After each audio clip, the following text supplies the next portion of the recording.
নমস্কার বন্ধুরা, welcome to Shampa's kitchen. শম্পার রান্নাঘরে আপনাদের সকলকে স্বাগত জানাই। আমার রান্নাঘরে পেয়ে যাবেন 700টিরও বেশি বাঙালি অবাঙালি দেশি বিদেশি রান্নার সহজ রেসিপি। শুধু ইউটিউবে গিয়ে সার্চ করুন শম্পাস কিচেন, আর সঙ্গে আজই আমার চ্যানেলটিকে সাবস্ক্রাইব করে নিন, আর অবশ্যই বেল নোটিফিকেশনটা ক্লিক করে নেবেন।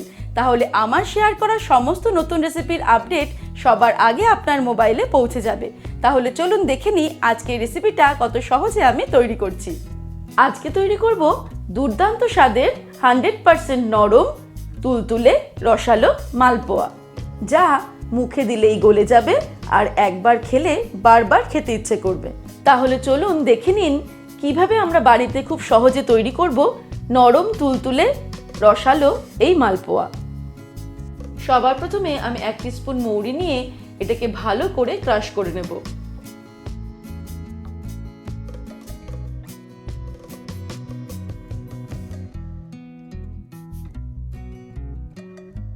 মৌরিটাকে এইভাবে আমি ক্রাশ করে নিলাম। এবারে আমি নিয়ে নিয়েছি একটা বোল, তার উপরে একটা ছাঁকনি বসিয়ে নিয়েছি। এর মধ্যে আমি নিয়ে নেব 1 কাপ পরিমাণে ময়দা, দিয়ে দিচ্ছি 1/2 কাপ পরিমাণে সুজি। এবারে ময়দা আর সুজিকে একসঙ্গে চেলে নেব।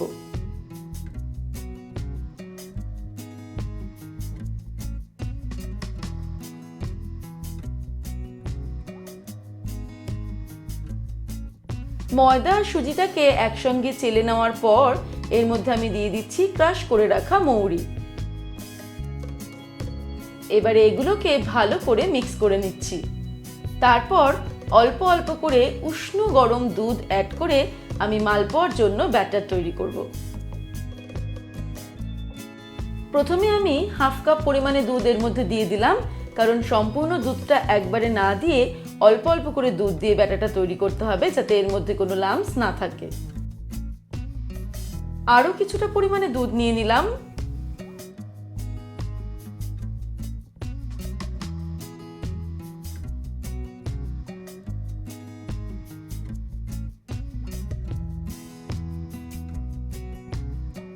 এক কাপ পরিমাণে দুধ দিয়ে আমি প্রথমে এটাকে মেখে নিয়েছি, তবে এটা কিন্তু সম্পূর্ণ হয়নি। এই অবস্থাতে আমি এর মধ্যে দিয়ে দিচ্ছি 1/4 কাপ পরিমাণে ফ্রেশ ক্রিম। ফ্রেশ ক্রিমের পরিবর্তে মাওয়া গ্রেট করে দেওয়া যেতে পারে, আবার দুধের মালাইও 1/4 কাপ দেওয়া যেতে পারে। তারপর আবার এটাকে মিশিয়ে নিচ্ছি। আমাদের আরো কিছুটা দুধ লাগবে। আবারও অল্প অল্প করে দুধ অ্যাড করব, যাতে কোনো মতেই ব্যাটারটা পাতলা না হয়ে যায়।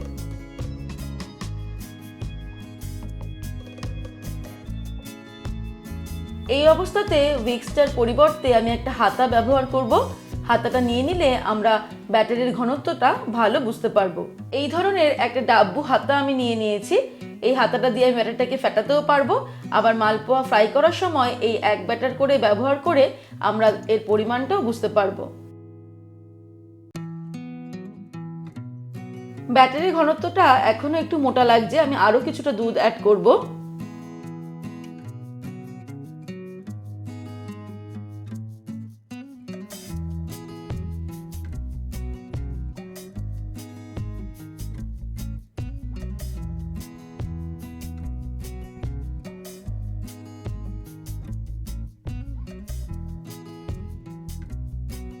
আমি প্রায় 1.25 কাপ দুধ ব্যবহার করে ব্যাটারটা তৈরি করে নিলাম। এখন একদম ঘনত্বটা ঠিক আছে। এবার এটাকে আমি সেট হওয়ার জন্য 15 থেকে 20 মিনিট রেখে দিচ্ছি, তারপর ফিরে আসছি। এবারে একটা প্যানের মধ্যে আমি নিয়ে নিচ্ছি 1.5 কাপ পরিমাণে চিনি।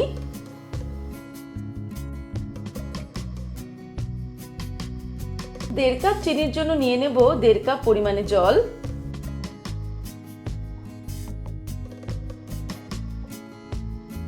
এবারে ওভেনটাকে অন করে দিয়ে আমি হাই ফ্লেমে এটাকে রান্না করতে থাকবো।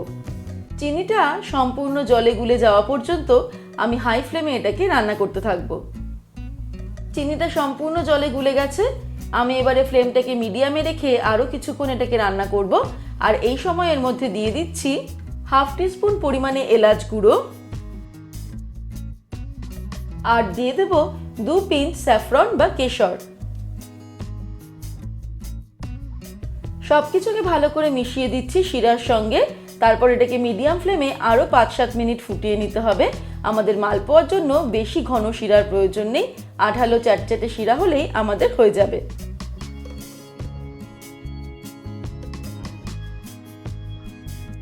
আরও 5-7 মিনিট আমি মিডিয়াম ফ্লেমে শিরাটাকে ফুটিয়ে নিলাম। এবার আমি ওভেনটাকে অফ করে দেব, তারপর চলে যাব পরের স্টেপে। এবারে একটা প্যানের মধ্যে আমি নিয়ে নিচ্ছি এক্সট্রা লাইট অলিভ অয়েল, তবে আপনারা যে কোনো রিফাইন্ড অয়েলই ব্যবহার করতে পারেন।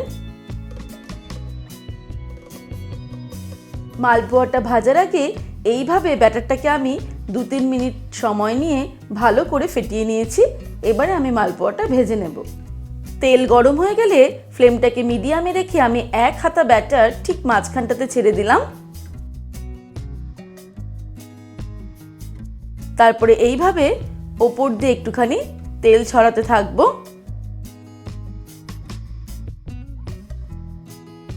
মিডিয়াম ফ্লেমে রেখেই মালপোয়াটা আমাদের ফ্রাই করতে হবে। মালপোয়ার এক সাইড ভাজা হয়ে গেলে এটাকে উল্টে দিচ্ছি। এইভাবে উল্টে পাল্টে মিডিয়াম ফ্লেমে মালপোয়াগুলোকে আমাদের ভেজে নিতে হবে।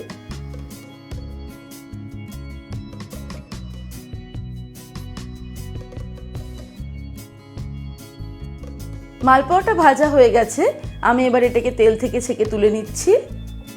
তারপর গরম গরম মালপোয়াটাকেই আমি উষ্ণ গরম রসের মধ্যে ডুবিয়ে দিচ্ছি। এইভাবে 4 থেকে 5 মিনিট মালপোয়াটাকে আমি ডুবিয়ে রাখবো রসের মধ্যে, তারপর তুলে নিয়ে সার্ভ করব। তৈরি হয়ে গেল খুব সহজে আজকের রেসিপি 100% নরম রসালো তুলতুলে মালপোয়া। এইভাবে যদি মালপোয়া বানান তাহলে কিন্তু সবকটা মালপোয়াই একই সাইজের এবং দুর্দান্ত স্বাদের তৈরি হবে। তাহলে দর্শক বন্ধুরা, কেমন লাগলো আজকের এই রেসিপি আমাকে ভিডিওর নিচে কমেন্ট সেকশনে কমেন্ট করে জানাবেন। ভালো লাগলে লাইক করবেন আর সকলের সঙ্গে শেয়ার করতে ভুলবেন না। ভালো থাকবেন, সুস্থ থাকবেন। আমি আবার হাজির হব নতুন নতুন রেসিপির সঙ্গে। নমস্কার।